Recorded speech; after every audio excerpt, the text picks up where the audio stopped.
Welcome back to my YouTube channel Sandhya cooking and vlogs. ನಮಸ್ಕಾರಗಳು ಎಲ್ಲರಿಗೂ. ಇವಾಗ ಬೆಳಗ್ಗೆ ಲಾಗ್ ಶುರು ಮಾಡ್ತಾ ಇದ್ದೀನಿ. 6:30 ಆಗಿದೆ ಟೈಮು. ಇನ್ನೇನು ತಿಂಡಿ ಮಾಡಬೇಕು. ಹೋಗಿ ಲಾಗ್ ಶುರು ಮಾಡ್ತಾ ಇದ್ದೀನಿ. ಎಲ್ಲರಿಗೂ ವೆರಿ ಗುಡ್ ಮಾರ್ನಿಂಗ್. ನಾನು ಹುಡುಗರು ಮಲ್ಕೊಂಡಿದ್ದೆ ಕರೆಕ್ಟು ಒಂದು 6:30 ಎಬ್ಬಿಸೋಣ ಅಂತ ಹೇಳಿಬಿಟ್ಟು ನೈಟು ಸ್ವಲ್ಪ ಮಲಗಿದ್ದು ಲೇಟ್ ಆಯಿತು. ಹಾಗಾಗಿ ಅವರಿಗೆ ಸ್ವಲ್ಪ ಮಲ್ಕೊಳ್ಳಿ ಅಂತ ಬಿಟ್ಟರೆ ಇನ್ನು ಹೊರಗೆ ಒಂದು ರೆಡಿ ಆಗ್ತಾರಲ್ಲ, ಹಾಗಾಗಿ ಏನು ಪ್ರಾಬ್ಲಮ್ ಇಲ್ಲ. ಇನ್ನು ಫಸ್ಟ್ ಇವತ್ತು ಏನು ತಿಂಡಿ ಮಾಡ್ತೀನಿ ಅಂದರೆ ಬರೀ ತೋರಿಸ್ತೀನಿ. ಇವತ್ತು ಪಾಲಕ್ ಸೊಪ್ಪು ಹಾಕ್ಬಿಟ್ಟು ಪೆಸರೆಟ್ ಮಾಡ್ತಾ ಇದ್ದೀನಿ. ಬನ್ನಿ ಯಾವ ಥರ ನಾನು ಮಾಡ್ತೀನಿ ಅಂತ ತೋರಿಸ್ಕೊಡ್ತೀನಿ. ನೋಡಿ, ಅಡುಗೆ ಮನೆಗೆ ಬಂತಾನೆ ನೈಟೆಲ್ಲ ಪಾತ್ರ ತೊಳೆದು ಇಟ್ಟಿದೆ ಕ್ಲೀನ್ ಮಾಡಿಬಿಟ್ಟು. ನಮ್ಮ ಅಡುಗೆ ಮನೆ ನೋಡ್ತಿದ್ದೆ ಖಾಲಿ ಖಾಲಿ ಅನ್ನಿಸ್ತಾ ಇದೆ ಅಲ್ಲ, ನನಗೂ ಕೂಡ ವೀಡಿಯೋ ಮಾಡ್ಬೇಕಾದ್ರೆ ಫೀಲ್ ಆಗ್ತಾ ಇದೆ. ಹಾಗಾಗಿ ಸ್ವಲ್ಪ ಕಿಚನ್ ಮೇಕ್ ಓವರ್ ಮಾಡೋಣ ಅಂತ ಅಂದ್ಕೊಂಡಿದ್ದೀನಿ. ನೆಕ್ಸ್ಟ್ ವೀಡಿಯೋದಲ್ಲಿ ಖಂಡಿತವಾಗಿಯೂ ಕಿಚನ್ ಮೇಕ್ ಓವರ್ಗೆ ಏನೆಲ್ಲ ತರಿಸಿದ್ದೀನಿ ಅಂತ ನಿಮಗೆ ತೋರಿಸ್ತೀನಿ. ಎಲ್ಲ ಸ್ವಲ್ಪ ಎಂಟಿ ಅನ್ನಿಸ್ತಾ ಇದೆಯಲ್ಲ ಮೇಲ್ಗಡೆ, ಹಾಗಾಗಿ ಸ್ವಲ್ಪ ಡೆಕೋರ್ ಮಾಡೋಣ ಅಂತ ಅಂದ್ಕೊಂಡಿದ್ದೀನಿ. ಇನ್ನೂ ಮಾಡಿಲ್ಲ, ತರಿಸಿದ್ದೀನಿ. ಬಟ್ ಎಲ್ಲದಕ್ಕೂ ಸ್ವಲ್ಪ ಟೈಮ್ ಬೇಕಾಗುತ್ತೆ. ನಾನು ಮಾಡಬೇಕು ಅಂತ ಅಂದ್ಕೊತಾ ಇರ್ತೀನಿ, ಏನೋ ಒಂದು ಅಡೆತಡೆ ಆಗ್ತಾ ಇದೆ, ಹಾಗಾಗಿ ಮಾಡಬೇಕು. ಫಸ್ಟು ಇವಾಗ ಪೆಸರೆಟ್ ಮಾಡೋದಕ್ಕೆ ಪಾಲಕ್ ಸೊಪ್ಪೆಲ್ಲ ನೈಟ್ ಸೋರಿಸಿಟ್ಟಿದ್ದೆ, ಸ್ವಲ್ಪ ತೆಕ್ಕೊಂಡಿದ್ದೀನಿ. ತೆಗೆದುಬಿಟ್ಟು ಸ್ವಲ್ಪ ತೊಳೆದಿಟ್ಕೊತಾ ಇದ್ದೀನಿ. ನೋಡಿ, ಇವಾಗ ನಾನಿಲ್ಲಿ ಒಂದು 3 ಗ್ಲಾಸಷ್ಟು ಅಕ್ಕಿಯನ್ನು ಹಾಕ್ಕೊಂಡಿದ್ದೆ, 1 ಗ್ಲಾಸಷ್ಟು ಹೆಸ್ರು ಕಾಳನ್ನು ಹಾಕ್ಕೊಂಡಿದ್ದೀನಿ. ಸ್ವಲ್ಪ ನಾನು ಜಾಸ್ತಿ ಕ್ವಾಂಟಿಟಿಯಲ್ಲೇ ಮಾಡ್ಕೊತೀನಿ, ಯಾಕಂದರೆ ಮಕ್ಕಳು ಸಾಯಂಕಾಲ ಬಂದಮೇಲೆ ದೋಸೆನೇ ಕೇಳ್ತಾರೆ, ಅವ್ರಿಗೆ ಅಷ್ಟಿಷ್ಟ ದೋಸೆ ಅಂದರೆ. ಹಾಗಾಗಿ ಈ ಥರ ಹೆಲ್ತಿ ದೋಸೆ ಮಾಡಿಕೊಡ್ತಾ ಇರ್ತೀನಿ, ವೆರೈಟೀಸು. ಇವತ್ತು ಪೆಸರೆಟ್ ಪಾಲಕ್ ಸೊಪ್ಪೆಲ್ಲ ಹಾಕಿಬಿಟ್ಟು, ಇನ್ನೊಂದೇನೆಂದರೆ ಪಾಲಕ್ ಸೊಪ್ಪಲ್ಲಿ ಇವಾಗ ಬೋನ್ ಫ್ರ್ಯಾಕ್ಚರ್ ಆಗಿದೆ ಅಂದರೆ ಅದರಲ್ಲಿ ರಿಕವರಿ ಸ್ವಲ್ಪ ಬೇಗನೆ ಆಗುತ್ತೆ. ಪಾಲಕ್ ಸೊಪ್ಪು ಜ್ಯೂಸ್ ಕುಡಿಯೋದ್ರಿಂದ, ಪಾಲಕ್ ಸೊಪ್ಪು ಮೊಸೊಪ್ಪು ಮಾಡ್ಕೊಳೋದ್ರಿಂದ, ಈ ಥರ ಟಿಫನ್ಗಳಿಗೆ ಹ್ಯಾಡಪ್ ಮಾಡ್ಕೊತಾ ಹೋಗ್ತಾರೆ. ನಮ್ಮ ಬೋನ್ ಕೂಡ ಸ್ಟ್ರಾಂಗ್ ಆಗುತ್ತೆ ಪಾಲಕ್ ಸೊಪ್ಪು ತಿನ್ನೋದ್ರಿಂದ. ಹಾಗಾಗಿ ನಾನು ಜಾಸ್ತಿ ಪಾಲಕ್ ಸೊಪ್ಪು ಯೂಸ್ ಮಾಡ್ತಾ ಇರ್ತೀನಿ, ಯಾಕಂದರೆ ಬೋನ್ ಫ್ರ್ಯಾಕ್ಚರ್ ಆಗಿರೋದ್ರಿಂದ ನನಗೆ ಸ್ವಲ್ಪ ಇದು ತಿನ್ನೋದ್ರಿಂದ ಸ್ವಲ್ಪ ನೋವೆಲ್ಲ ಕಮ್ಮಿ ಆಗುತ್ತೆ. ಇವಾಗಂತೂ ಚಳಿಗಾಲದಲ್ಲಿ ಜಾಸ್ತಿ ಇರುತ್ತೆ ನೋವು. ಹೇಗಿರ್ತೀನಿ ಹೇಳೋ, ಚಳಿಗಾಲ ಬಂತಾನೆ ಭಯ ಆಗ್ತಾ ಇರುತ್ತೆ. ಯಾಕಂದರೆ ನನಗೆ ಚಳಿಗಾಲದಲ್ಲಿ ಸ್ವಲ್ಪ ನೋವು ಜಾಸ್ತಿ ಕಾಣಿಸ್ಕೊಳುತ್ತೆ, ಬೋನ್ ಎಲ್ಲ ಉರಿ ಹತ್ಕೊಬಿಡುತ್ತೆ. ಹಾಗಾಗಿ ಜಾಸ್ತಿ ಬಿಸಿ ಊಟ ತಿನ್ನಬೇಕು, ಜಾಸ್ತಿ ಥಂಡಿಯಲ್ಲೆಲ್ಲ ಹೋಗಬಾರ್ದು, ಆವಾಗ ಸ್ವಲ್ಪ ನೋವು ಕಮ್ಮಿ ಆಗುತ್ತೆ ಅಂತ ಅನಿಸುತ್ತೆ. ನೋಡಿ, ಇವಾಗ ಪಾಲಕ್ ಸೊಪ್ಪು ಹಾಕಿಬಿಟ್ಟು ಆ ಅಕ್ಕಿ ಎಲ್ಲ ನೆನೆಸಿಟ್ಕೊಂಡಿದ್ದಲ್ಲ ಅದನ್ನೆಲ್ಲ ಹಾಕ್ಬಿಟ್ಟು ರುಬ್ಕೊತಾ ಇದ್ದೀನಿ. ಇನ್ನೊಂದು ಏನಂದರೆ ನಮ್ಮ ಮನೆಯ ಕತೆ, ಮಿಕ್ಸಿ ಹೋಗಿದೆ, ಅದು ಹೀಟ್ ಜನ್ರೇಟ್ ಆಗ್ತಾ ಇದೆ, ಮೆಲ್ಟ್ ಆಗ್ತಿದೆ. ಇವಾಗ ಲಾಕ್ ಮಾಡೋ ಸಿಸ್ಟಮ್ ಇರುತ್ತಲ್ಲ ಕೆಳಗಡೆ 4 ಥರ ವೀಲ್ ಥರ ಕೊಟ್ಟಿರ್ತಾರಲ್ಲ, ಅದು ಮೆಲ್ಟ್ ಆಗ್ತಾ ಇದೆ. ಮಿಕ್ಸಿ ಹಾಕ್ತಾ ಇದ್ದರೆ ನಾನು ಭಯ ಬಿದ್ದು ಹಾಗೂ ಜ್ಯೂಸ್ ಜಾರಲ್ಲಿ ಹಾಕ್ತಾ ಇದ್ದೀನಿ. ನೆನ್ನೆ ಒಂದು ಹೋಯಿತು ಜಾರು, ಇವತ್ತು ಇದರಲ್ಲಿ ಜ್ಯೂಸ್ ಜಾರಲ್ಲಿ ಹಾಕೋಣ ಅಂತ ಹೇಳ್ಬಿಟ್ಟು ಹಾಕ್ತಾಯಿದ್ದೀನಿ ಸ್ವಲ್ಪ. ಯಾಕಂದರೆ ನಾನು ನೆನೆಸ್ಬೇಕಾದ್ರೆ ಮರ್ತೋಗ್ಬಿಟ್ಟಿದೆ, ಮಿಕ್ಸಿ ಹಾಳಾಗಿದೆ, ಇಷ್ಟೊಂದು ಕ್ವಾಂಟಿಟಿಯಲ್ಲಿ ರುಬ್ಬಕ್ಕಾಗಲ್ಲ ಅನ್ನೋದು ಮರ್ತೋಗ್ಬಿಟ್ಟಿದೆ. ಹಾಗಾಗಿ ಸ್ವಲ್ಪ ಬಿಟ್ಬಿಟ್ಟು ಹಾಕ್ಕೊತಾ ಇದ್ದೀನಿ. ಇವಾಗ ಪ್ರೆಸೆಂಟ್ ಇವರಿಗೆ ಎಷ್ಟು ಬೇಕೋ ಕ್ವಾಂಟಿಟಿಯಲ್ಲಿ ನಾನು ಹಾಕ್ಕೊತಾ ಇದ್ದೀನಿ. ಒಂದೇ ಸರಿ ಗ್ರೈಂಡ್ ಮಾಡೋದಕ್ಕೂ ಹಾಕಲ್ಲ ಇವಾಗ ಮಿಕ್ಸಿಯಲ್ಲಿ, ಯಾಕಂದರೆ ತುಂಬ ಬಿಸಿ ಆದರೆ ಅದು ಮೆಲ್ಟ್ ಆಗುತ್ತೆ ಮತ್ತು ಜಾರ್ ಅಂತ ಹೇಳಿಬಿಟ್ಟು ನಾನು ಸ್ವಲ್ಪ ಕ್ವಾಂಟಿಟಿಯಲ್ಲಿ ಪಾಲಕ್ಕೆಲ್ಲ ಹಾಕಿಬಿಟ್ಟು ರುಬ್ಕೊತಾ ಇದ್ದೀನಿ. ತುಂಬ ಈಸಿಯಾಗಿ ಮಾಡ್ಕೋಬೋದು. ನೆಕ್ಸ್ಟ್ ಇನ್ನು ಚಟ್ನಿಗೂ ರುಬ್ಬಬೇಕಾಗುತ್ತೆ, ಮಿಕ್ಸಿ ಮತ್ತೆ ಮೆಲ್ಟ್ ಆಗುತ್ತೆ ಅಂತ ಹೇಳಿಬಿಟ್ಟು ಹಾಗಾಗಿ ನಾನು ಸ್ವಲ್ಪ ಕ್ವಾಂಟಿಟಿಯಲ್ಲಿ ಮಾಡ್ಕೊತಾ ಇದ್ದೀನಿ. ಚಟ್ನಿ ನಾನು 2 ಟ್ರಿಪ್ ಹಾಕ್ಕೊಳೋಣ ಅಂತ ಹೇಳಿಬಿಟ್ಟು ಎಲ್ಲ ಜೋಡಿಸ್ಕೊತಾ ಇದ್ದೀನಿ. ನಾರ್ಮಲ್ ಚಟ್ನಿನೇ ಮಾಡ್ತಾಯಿದ್ದೀನಿ. ಕಡಲೆಬೀಜ, ಕಡಲೆಪಪ್ಪು, ಬೆಳ್ಳುಳ್ಳಿ, ಹಸಿಮೆಣ್ಸಿನ್ಕಾಯಿ ಹಾಕ್ಕೊತಾ ಇದ್ದೀನಿ, ತೆಂಗಿನಕಾಯಿ ಹಾಕ್ಕೊತಾ ಇದ್ದೀನಿ, ಹುಣಸೆಹಣ್ಣು ಇಷ್ಟು ಹಾಕ್ಕೊಂಡು ಚಟ್ನಿಯನ್ನು ಮಾಡ್ಕೊತಾ ಇದ್ದೀನಿ. ಕೊತ್ತಂಬರಿ ಸೊಪ್ಪು ಹಾಕ್ಕೊಂಡು 1-2 ಕಡ್ಡಿಯಷ್ಟು ಕರ್ಬೇವು ಸೊಪ್ಪು ಹಾಕ್ಕೊತೀನಿ. ಮಕ್ಕಳಿಗೆ ಈಗಿನ ಜನ್ರೇಷನ್ ಮಕ್ಕಳಿಗೆ ಜಾಸ್ತಿ ಕರ್ಬೇವು ಸೊಪ್ಪು ತಿನ್ನಿಸ್ಬೇಕು, ಆದರೆ ಮಕ್ಕಳಿಗೆ ಹಾಗೆ ಕೊಟ್ಟರೆ ತಿನ್ನೋದಿಲ್ಲ. ಹಾಗಾಗಿ ನಾನು ಕರ್ಬೇವು ಸೊಪ್ಪೆಲ್ಲ ಈ ಥರ ಮಿಕ್ಸ್ ಮಾಡ್ಕೊತೀನಿ. ಯಾಕಂದರೆ ಯಾವಾಗ ಮಕ್ಕಳು ಕೂಡ ತಿಂತಾರೆ, ಅವ್ರಿಗೆ ಗೊತ್ತಾಗೋದಿಲ್ಲ ನಾನು ಹಾಕಿದ್ದೆ ಅಂತಲೇ ಗೊತ್ತಾಗೋದಿಲ್ಲ. ಹಾಗಾಗಿ ನಾನು ಈ ಥರ ಮಿಕ್ಸ್ ಮಾಡ್ಕೊತೀನಿ. ಇವಾಗ ನೋಡಿ, ನಾನು ಮೀಶೋಯಿಂದ ಜಾರ್ ತರಿಸಿದ್ದೆ. ಈ ಜಾರು ತುಂಬ ನುಣ್ಣಗೆ ಪೇಸ್ಟ್ ಆಗುತ್ತೆ ಅಂತ ಎಲ್ಲ ಜ್ಯೂಸ್ ಜಾರ್ಗೆ ಓಕೆ ಅಂತ ಹೇಳ್ಬೋದು. ಆದರೆ ನಮ್ಮ ಮಸಾಲೆಗಳು ಎಲ್ಲ ಹಾಕ್ಕೊಳೋದಕ್ಕೆ ಇದು ಓಕೆ ಅಲ್ಲ, ಯಾಕಂದರೆ ಫುಲ್ಲು ಗ್ರೈಂಡಾಗಿ ಪೇಸ್ಟ್ ಆಗೋದಿಲ್ಲ, ಫುಲ್ಲು ನುಣ್ಣಗೆ ಆಗೋದಿಲ್ಲ ಇದರಲ್ಲಿ. ಅಂದರೆ ಜ್ಯೂಸ್ ಎಲ್ಲ ಚೆನ್ನಾಗಿ ಆಗುತ್ತೆ. ಸ್ವಲ್ಪ ನೀರು ಹಾಕಿ ಗ್ರೈಂಡ್ ಮಾಡಿಕೊಂಡ್ರೆ ಚೆನ್ನಾಗಾಗುತ್ತೆ. ಇಲ್ಲಿ ಸ್ವಲ್ಪ ಕ್ವಾಂಟಿಟಿಯಲ್ಲಿ ಹಾಕ್ಕೊತಾ ಇದ್ದೀನಿ, ತುಂಬ ಕ್ವಾಂಟಿಟಿಯಲ್ಲಿ ಇದರೆಲ್ಲ ಹಾಕೋದಕ್ಕೆ ಆಗೋದಿಲ್ಲ. 1 ಗ್ಲಾಸ್ ಜ್ಯೂಸ್ ಮಾಡ್ತೀವಲ್ಲ ಅಷ್ಟು ಕ್ವಾಂಟಿಟಿಯಲ್ಲಿ ಇದರಲ್ಲಿ ಮಾಡ್ಕೋಬೋದು. ಈ ಪ್ರಾಡಕ್ಟ್ ಲಿಂಕ್ ಬೇಕಂದರೆ ಕಮೆಂಟಲ್ಲಿ ತಿಳಿಸಿ, ಪ್ರಾಡಕ್ಟ್ ಟ್ಯಾಗ್ ಮಾಡಿರ್ತೀನಿ, ಬೇಕಂದ್ರೆ ತೊಗೋಬೋದು. ಕ್ವಾಲಿಟಿ ಚೆನ್ನಾಗಿದೆ. ನಾನು ಚಟ್ನಿ ಕೂಡ ಗ್ರೈಂಡ್ ಮಾಡಿಕೊಂಡೆ, ಸ್ವಲ್ಪ ಒಂದು 5 ನಿಮಿಷ ಬಿಟ್ಟು ಗ್ರೈಂಡ್ ಮಾಡ್ಕೊಂಡಿದ್ದೀನಿ. ಆದರೆ ಈ ಸ್ಕೂಲ್ಗೆ ಟೈಮ್ ಆಗುತ್ತಲ್ಲ ಅದೇ ಪ್ರಾಬ್ಲಮ್, ಹಾಗಾಗಿ ನಾನು ಅಷ್ಟು ಕ್ವಾಂಟಿಟಿಯಲ್ಲೂ ನಾನು ಗ್ರೈಂಡ್ ಮಾಡೋದಕ್ಕೆ ಹೋಗಿಲ್ಲ. ಯಾಕಂದರೆ ಸಮ್ಟೈಮ್ಸ್ ಈ ಥರ ಎಲ್ಲ ಆದಾಗ ತುಂಬಾ ಟೆನ್ಷನ್ ಆಗಿಬಿಡುತ್ತೆ, ಇನ್ನು ವ್ಯಾನ್ ಎಲ್ಲಿ ಮಿಸ್ ಆಗುತ್ತೆ ಅಂತ ಹೇಳಿಬಿಟ್ಟು ನಾನು ಇವಾಗ ಮಿಕ್ಸಿನೂ ಹಾಳಾಗುತ್ತೆ, ಇವ್ರಿಗೆ ಟೈಮ್ ಆಗುತ್ತೆ ಅಂತ ಅಷ್ಟು ಗ್ರೈಂಡ್ ಮಾಡೋಕ್ಕೆ ಹೋದರೆ. ಹಾಗಾಗಿ ಬಂದಮೇಲೆ ಗ್ರೈಂಡ್ ಮಾಡಿಕೊಂಡು ಅದೇ ಅಸೆಟ್ ನಾನು ಮಿಸ್ ಮಾಡ್ಕೋಬೋದು ಮತ್ತೆ ಅಂತ ಹೇಳಿಬಿಟ್ಟು ಇವ್ರಿಗೆ ಮಾತ್ರ ಹಾಕ್ಕೊಡ್ತಾ ಇದ್ದೀನಿ.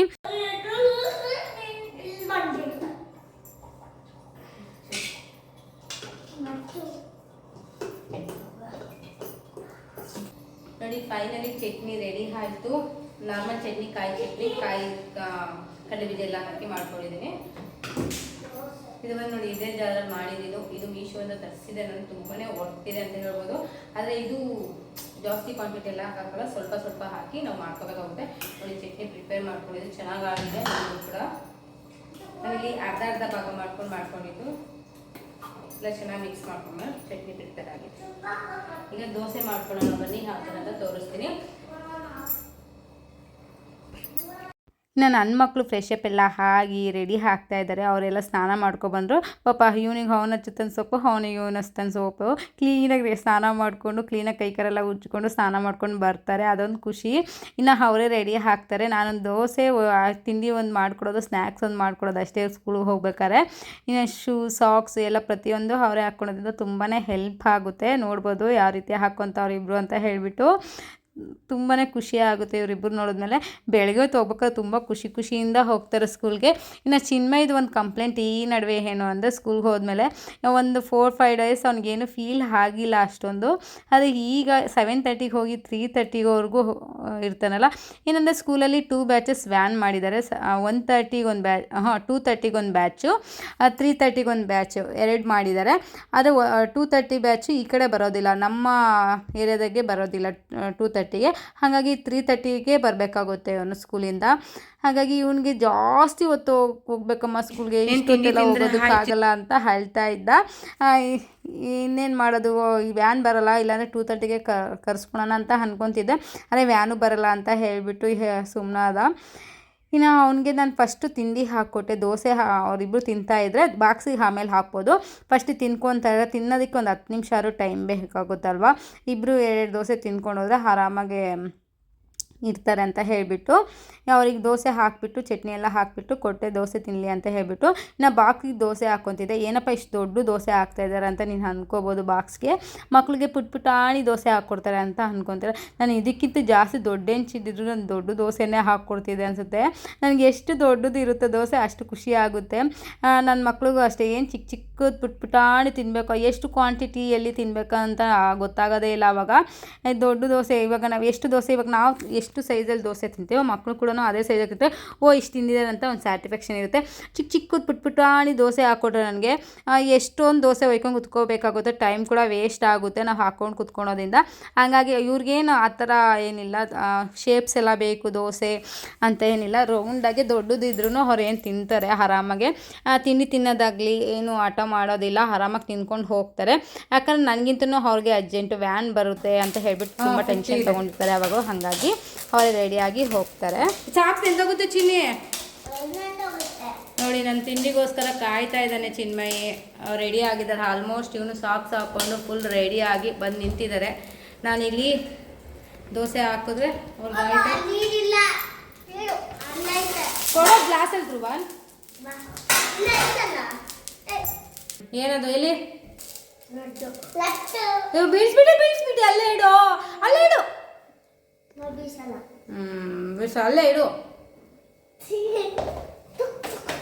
ಲಡ್ಡು ಮಾಡಿದ್ವಿ. Chinmay, Dhruvan, what is this nonsense?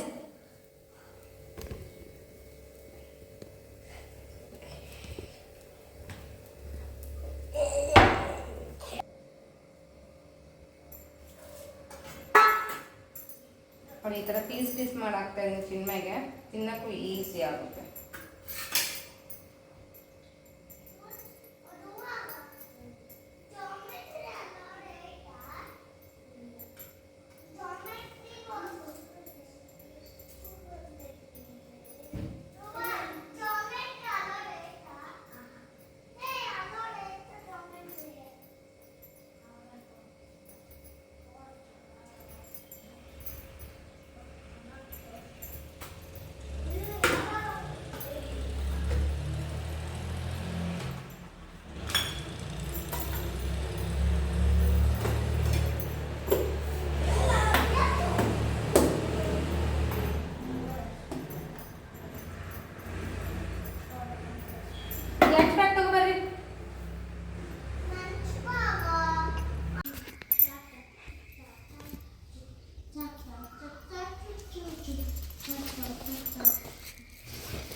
Finally correct time ready ಆಗಿದ್ದಾರೆ. ಇವಾಗ ನನ್ನ ಟೈಮ್ ಇದು ಗಡಿಯಾರದಲ್ಲಿ ಫಾಸ್ಟ್ ಇಕ್ಕಿದ್ದೀನಿ ಟೈಮು ಕರೆಕ್ಟಾಗಿ 7:15 ತೋರಿಸ್ತಾ. ಆದರೆ ಇನ್ನೂ 5 ನಿಮಿಷ ಫಾಸ್ಟ್ ಇದೆ. ಕರೆಕ್ಟಾಗಿ ರೆಡಿ ಆಗಿದ್ದಾರೆ. 7:30ಗೆ ಬರುತ್ತೆ. 7:30 ಆಗುತ್ತೆ ಸಮ್ಟೈಮ್ಸು.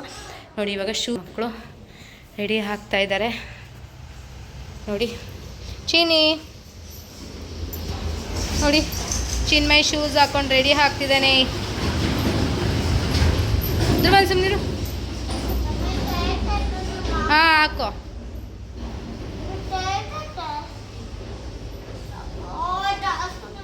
ಇನ್ನೂ ಹೊಸ ಶೂ ಅದು ಅವೆಲ್ಲ ಟೈಟ್ ಆಗ್ಬಿಡ್ತಾ ನಿಂಗೆ. ಈ ಸರಿಯಾಗಿ ಹಾಕ್ಕೊಂಡಿಲ್ಲ, ಅದಕ್ಕೆ ನಿಂಗೆ ಟೈಟ್ ಆಗ್ತೈತೆ ನೋಡಿ.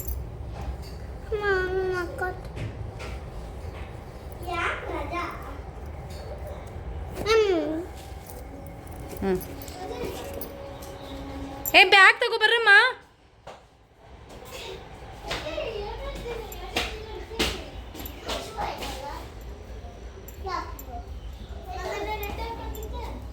ಈ ಕಡೆ ಬರ್ಸೈಡು ನೋಡಿ. ಫೈನಲಿ ರೆಡಿ ಆಗಿ ಹೋಗ್ತಾ ಇದ್ದೀವಿ.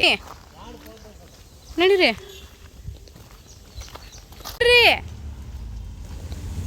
ಅಪ್ಪ 7:15 ಹಾಂ 7:15 ಎಷ್ಟು ವ್ಯಾನ್ಸ್ ಹೋಗ್ತಾರೋ ಅಪ್ಪ. ಈ ಚಿಕ್ಕ ಚಿಕ್ಕ ಮಕ್ಕಳನ್ನ ಸ್ಕೂಲ್ ಕಳಿಸ್ಬೇಕಾರೆ ಎಷ್ಟು ಇದಾಗುತ್ತೆ. 7:15 ಎದ್ದು, ಆದರೆ ನಮ್ಮವು 2 ಹೆಂಗೋ ಎದ್ದೊಳ್ತವೆ, ಏನು ಟಾರ್ಚರ್ ಕೊಡೋದಿಲ್ಲ. ಆಲ್ಮೋಸ್ಟ್ ಇಬ್ಬರು ಎದ್ದು ರೆಡಿ ಹಾಕ್ತಾರೆ. ಅದು ಒಂದು ಸ್ವಲ್ಪ ರೆಡಿ ಮಾಡ್ತಾನೆ. ಹಾಂ ಬೇಗ ಬಿಡಲ್ವಾ ನೋಡಿ. ಅವ್ರ ಸ್ಕೂಲಲ್ಲಿ ಇವಾಗ ಬಿಡ್ತಾ ಇದ್ದಾರೆ ಚಿನ್ಮಯ್ಗೆ, ಅದಕ್ಕೆ ಅಳ್ತಾ ಇದ್ದಾನೆ. ಚಿನ್ನಿ ಹಿಂದೆ ಬಾ ಧ್ರುವನ್, ಗೋ ಬ್ಯಾಕ್. ಚಿನ್ಮಯ್ಗೆ 7:15 3:30ವರೆಗೂ ಇರುತ್ತೆ ಸಾಯಂಕಾಲದವರೆಗೂ ಸ್ಕೂಲು. ಪಾಪ ಅದಕ್ಕೆ ಅಳ್ತಾವ್ನೆ, ಬೇಗ ಬಿಡಲ್ಲ ಅವರು ಅಂತ ಹೇಳಿಬಿಟ್ಟು. ಆಲ್ಮೋಸ್ಟ್ ಹೇಳ್ಬೇಕಂದ್ರೆ ಆ್ಯಕ್ಚುಲಿ 2:30ಗೆ ಕ್ಲೋಸ್ ಆಗುತ್ತೆ. 2 ವ್ಯಾನ್ ಇದೆ, 2:30 and 3:30. ನಾನು ಧ್ರುವನ್ ಜೊತೆನೇ ಇರಲಿ ಅಂತ ಹೇಳಿಬಿಟ್ಟು ಹೋಗಿ ಬರ್ತಾನೆ ಅಂತ ಹೇಳ್ಬಿಟ್ಟು ಸ್ವಲ್ಪ ದಿನ ನೋಡೋದು, ಆಮೇಲೆ ಅಡ್ಜಸ್ಟ್ ಆಗಿಲ್ಲ 2:30 ಮಾಡೋದು ಅಂತ ಹೇಳಿಬಿಟ್ಟು ಸುಮ್ಮನಾಗಿದ್ದೀನಿ. ಚಿನ್ನಿ ಆಬಿಡ್ತ ಬಾಯಿ ಕಡೆ ನಿಂತ್ಕೊ ಗಾಡಿ.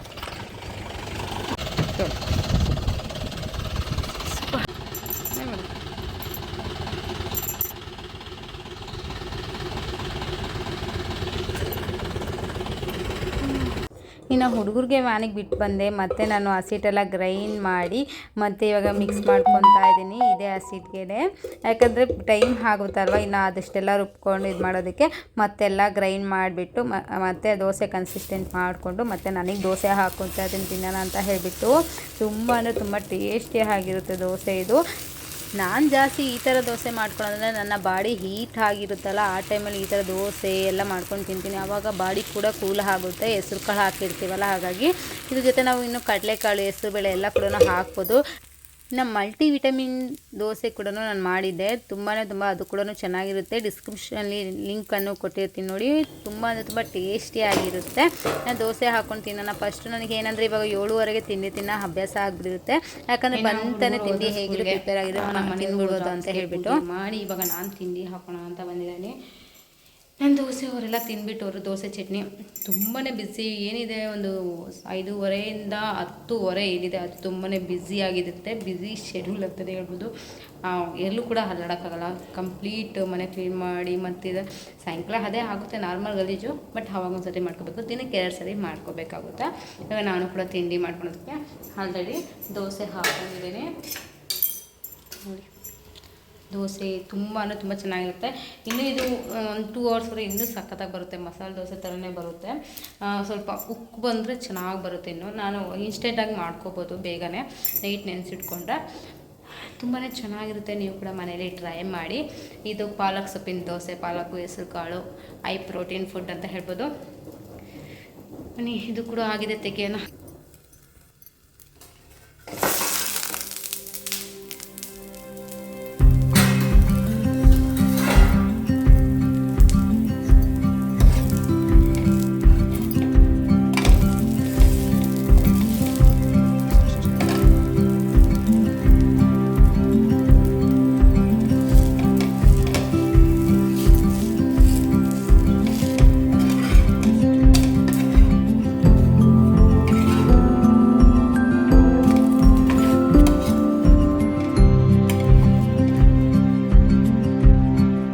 ಇವತ್ತಿನ ಲಾಗ್ ಸಿಂಪಲ್ ಲಾಗ್ ಆಗಿತ್ತು. ಇದು ನಿಮಗೆ ಇಷ್ಟ ಇದ್ರೆ ಪ್ಲೀಸ್ ನಮ್ಮ